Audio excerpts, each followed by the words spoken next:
Wellness starts with what you eat and how that food is grown. So today I'm meeting up with LB from Farm-Based Foodie to see how to grow nutritious food that will not only lower your carbon footprint, but be a sustainable way to nourish your body. Like, check this out.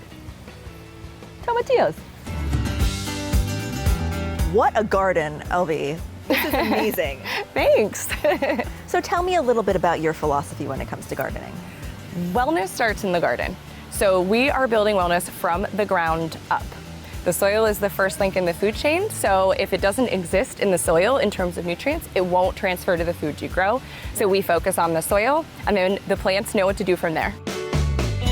You know, so one of the things that I've wondered a lot about is how do I make my garden more sustainable? I know this is an area that you're really well versed in, so do you have some tips for us? Sure.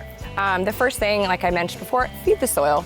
The soil is the first link in the food chain. It's that magic point on the infinity loop between life and death, and it closes that loop when you feed it the things from the higher food chain, like animal waste, animal mortality that's been repurposed, and you want to put it back in the soil, and that's going to give you the most potent, nutrient-dense, and best tasting food that you can get. The second thing is to conserve water.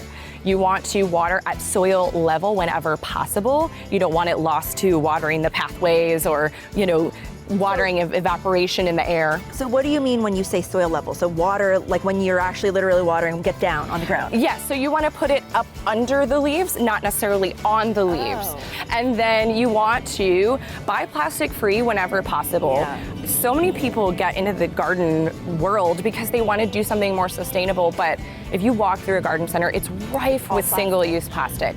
So try to get free of single-use plastic packaging if you can. If you cannot, buy the biggest bag and the most concentrated product possible, and then that will reduce the single-use plastic. All right, and then do you have one more tip? Yes, the last tip would be to add native flowers to your garden design. Oh, so, interesting. yeah, that's going to bring in the beautiful beneficial pollinators and local wildlife, things that are native to the region. So you're supporting the biodiversity in your region. It not only makes it more beautiful, but we're really helping the earth. So I like to say, think of your garden as the little patch of earth that's yours to steward. Yeah. You're in charge of earth in this area. And that really changes it from like, oh, this is the yard, this is the garden. No, this is my patch of earth that I'm in charge of. If we all practice all these principles, like we'd literally be healing the earth one garden at a time. Yeah. I love that, LB. Thank you. Thank you for spending some time with us. Thanks for coming. And for the tips. I mean, I'm taking all that home. I'll bring some vegetables into the studio for you guys, because I think I now know not to grow lettuce until October, so you'll see that in October. Thank you. Thank you.